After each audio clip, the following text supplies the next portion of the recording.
ముంబై నగరంలో చోటు చేసుకున్న ఈ సంఘటన చూసి గుండెలు తరుక్కుమంటున్నాయి. పిక్నిక్ అని చాలా ఫ్యామిలీ మెంబర్లతోటి కుటుంబ సభ్యులతో వెళ్ళాడు ఒక కుటుంబం. దాని గురించి ఫోటోలు తీసుకుంటూ అక్కడికి వెళ్తున్నప్పుడు కల్లా పైనుంచి నది ప్రవాహం ఎక్కువైపోయి ఆ నదిలో అలా ఉండిపోయారు పాపం అంతా.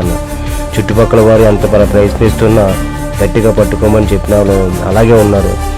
వాళ్ళందరూ ఆ చెట్టు కొమ్మలను తీసి ఇచ్చినా ఆ పట్టు వాళ్ళకి అందలేదు.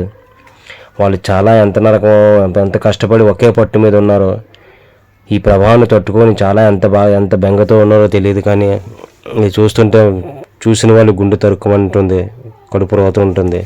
చూడండి, దయచేసి ఇలాంటి పిక్నిక్ స్పాట్లకు వెళ్ళేటప్పుడు చాలా జాగ్రత్త ఉండాలి. వాళ్ళ కుటుంబం ఎంత చిన్న పిల్లతో పసిపిల్లతో సహా ఉంది అక్కడ. వాళ్ళు ఎంత ప్రాణభయంతో ఉన్నారో తెలియదు. కానీ చివరికి ఆ ప్రభావంలోని ఆ మృత్యువులో వాళ్ళు కొట్టుకెళ్ళిపోయారు. 4 మృతదేహాలు మాత్రం దొరికాయి పోలీసులకి, ఇంకా తగ్గమని దొరకలేదు. దయచేసి పిక్నిక్ వెళ్ళిన వారు అందరూ తగు జాగ్రత్తలు తీసుకొని ప్రాణానికి ఎటువంటి హాని లేకుండా చూసుకుంటారని నా యొక్క మనవి. ఇది చూస్తున్నప్పుడల్లా చాలా మనసుకు బాధ కలుగుతుంది. ఇలాంటి సంఘటనలు ఇంకెప్పుడు ఎవరికి జరగకూడదని దేవుని కోరుకుంటున్నాను. తస్మాత్ జాగ్రత్త.